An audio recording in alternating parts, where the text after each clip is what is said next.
Good evening, everybody. Knowing when and how to give a person CPR can dramatically improve their chances at survival. Imagine sitting at home with your family. You have all just eaten and you're getting ready to watch the football game. Suddenly, your father falls over and collapses. He's showing no signs of life and he has suffered from a cardiac arrest. What do you do? Who can help him? Does anybody even know how to help him? You can call for help, but help is a few minutes away. What can you do in the meantime to help him? Hello, I am Nate Doty, and I'm also a CPR instructor. This is a big graphic, but it's also showing why everybody can and should learn how to give CPR. Sudden cardiac arrest is a leading cause of death in the United States. The sudden cardiac arrests suffer from cardiac arrest every year. In other terms, that's about one every 2 minutes. Still a pretty frightening number. Heart.org states that 88% of these are at home. That means that most likely you're going to be doing this for somebody that you know and love instead of just a stranger. That's also frightening. 70% of Americans feel helpless to act, and this is because of a lack of education. Only 32% of victims get CPR from a bystander, according to Heart.org. Many of those who give CPR give it ineffectively because they have not been properly trained, and they're not doing much good anyway. So now that we've heard the numbers, what can you do about it? Well, first you can get certified in CPR.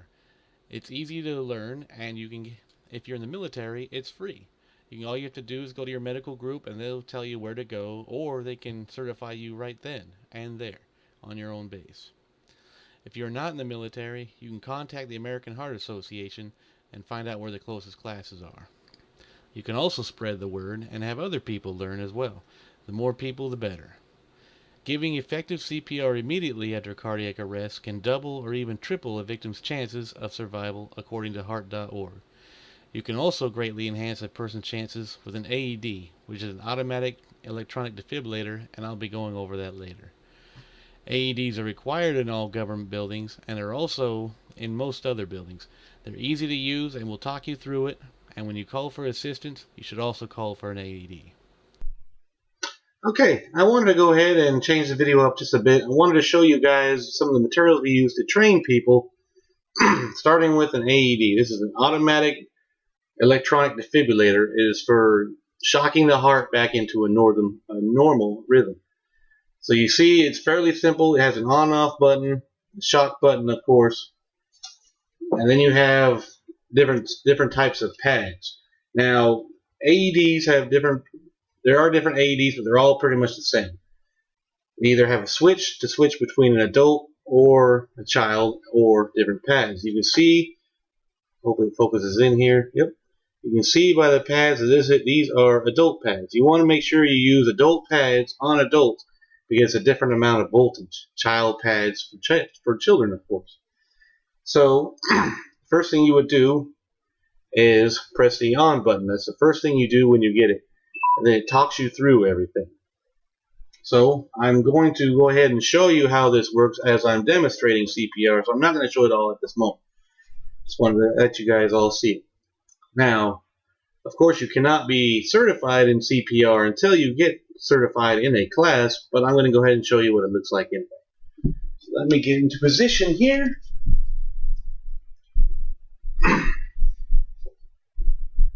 Alright, the first thing you want to do when you find someone is you want to make sure the scene is safe. If they're in the middle of a road or whatever, you just want to make sure you're not going to become a victim yourself, because otherwise you won't be able to give them any help if you also become a victim.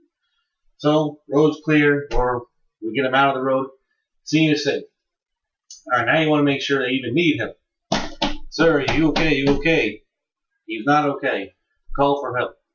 You, go get help, call 911, and get an AED. If there's no one around to help you, go get help yourself, because otherwise, if you just do CPR without getting help, you're going to become exhausted, and you're not going to do them any good. Alright, go get help and get an AED. Make sure now help is being sought. Go ahead and make sure they're breathing for 5 to 10 seconds. Magic number 7. No, he's not breathing. Okay. Well, first thing you do Let's start with compressions. We use what they call now the intermammary line. With the hands like this, right on the sternum there. And you want to go at a rate of about 100 a minute, but 30 reps for every 2 breaths. So 1, 2, 3, 4, 5, 6, 7, 8, 9, 10, 11, 12, 13, 14, 15, 16, 17, 18, 20, 21, 22, 23, 24, 25, 26, 27, 28, 29, 30. 2 breaths. In about 5 to 10 seconds. Now back to the reps. 1, 2, 3. AED shows up. Alright, first thing you're going to do is stop what you're doing and turn it on. Command prompts. Apply pads to patient's bare chest. Alright, grab my pads. Plug in pads connector next to flashing light. Where they go. Don't plug it in until you have the pads on. Now plug in the pads. Apply pads. Plug in connector. Analyzing heart rhythm. Alright, so now it's going to analyze their heartbeat. Analyze their heartbeat, so stay clear, otherwise it'll pick up yours. Shock advised.